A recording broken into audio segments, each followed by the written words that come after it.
ये सपना के बात है क्या सब हो तू जानत नहीं के स्कूल के पीछूती पिलसिंची वाले बड़ा तिवारी जी हवा मत बनाई जा राम दशरथ के मिलन मैंने जो बताया वाल्मीकि रामायण देखिए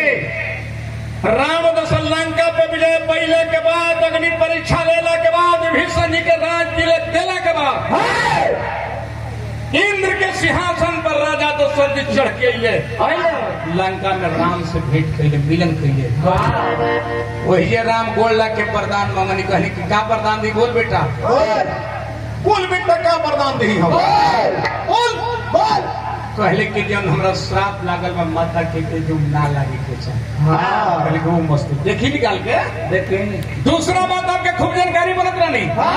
मैंने को बात कहा था कि लक्ष्मण क्यों नहीं महान हुआ क्यों भरत क्यों नहीं महान हुआ आखिर राम शब्द को महामंत्र क्यों हो गया जरा के राम भी जप ना सके बढ़िया से कहा ले करूँ नाम बढ़ाई राम रसकी नाम गुण गाई केहू बता के पात देंगे इनकर जानकारी हो गई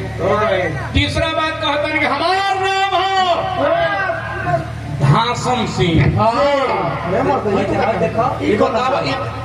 ये बताओ कहीं करिए अध्यक्ष महोदय ये बताओ ये असली सपना हो ये धासे वाला का राम लक्ष्मण के तिलक चढ़ावे वाला है मैंने पूछा था नहीं इनका नाम है धासन सिंह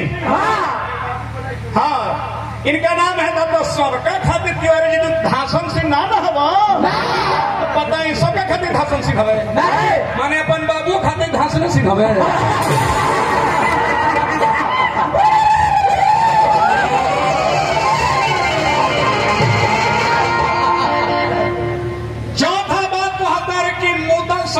हम कई भाई ना कह के चाहे माता बहन भी बैठी अभद्र शब्द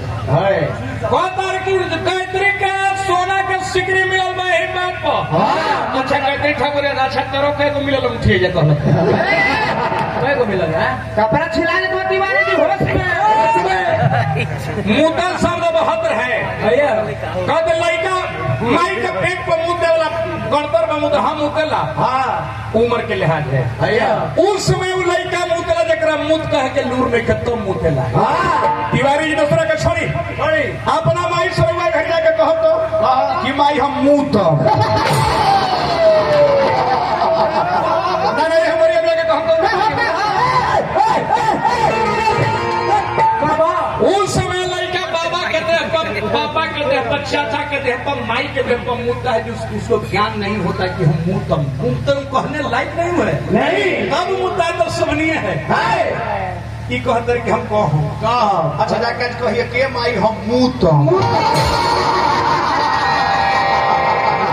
छोड़ा ना जब मुतम खाना नहीं खेत तिवारी जी तो पहले बड़ा नेता बिगले बड़ा ना अब न तोर मुंह पर हम मुतम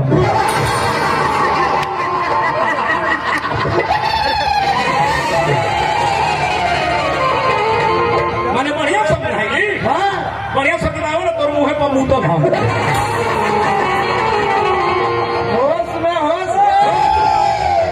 सुदर्शन यादव सदगत ने आई ले देह नगर के गई ले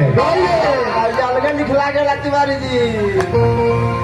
कौन ना कथा के जानकारी ना हम जो बात बोले थे राम शब्द की महानता क्यों ना उसका जानकारी आपका है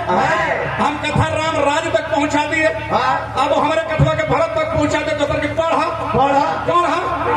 तारा ले नीमन के रोज हम पढ़ाई ले अब तारा सन प्यास के पलानी में ढुका के धरा के सिखाई ले कि सारे को मैं पता नहीं बात को तारा उम्र ज्यादा हो गई हमारी उम्र कम बा तारा तो बढ़िया व्यवस्था रखे के चाहिए समाज में उठ के बैठो तारा तो बढ़िया बात रखे के चाहिए कहतर के मुंह तक कहम तो भाई तोरा क्षेत्र ना हमारे क्षेत्र में ना चली अज्ञानता वश बालक देह पर मुंह तेला जो समय मुंह तेला उसमें मुंह तो कहे ना आवे तब मुंह कहे या मुंह तो पिटाई लगे ना तारा क्षेत्र में तू भैया के कहे के भाई हम मुंह बौरा व्यास कहीं अरे व्यवहार नहीं जिनका बदला विचार बदल के क्या होगा जिनका अनुशासन सुंदर है सरकार बदल के क्या होगा जिस देश की भूमि बंजर है तो फार बदल के क्या होगा अगर रेडियो का स्पीकर फेल है तो तार बदल के क्या होगा? तलवार की लोहा कच्चा है तो धार बदल के क्या होगा? अरे जिस नाम की नाविक पागल है पतवार बदल के क्या होगा? अनेक सिपाही जी को सब पुरस्कार पानी आई और लगले 3 गो गीत गावल जाए। एगो बेस लाइक प्रसंग हटाएंगे, प्रसंग जानकारी नहीं है। राम राजा बन गए तो ओकरो से आगे तू कही देता कि सुदर्शन भाई राजा तो कहे के रसम आगे कहता नहीं। सपना कब देखले बड़े राम? हमारा से सुना, सपना देखला के बाद गया में जाके पीट देने बड़े राजा दशरथ क्यों याद नहीं कहता रहे को बात?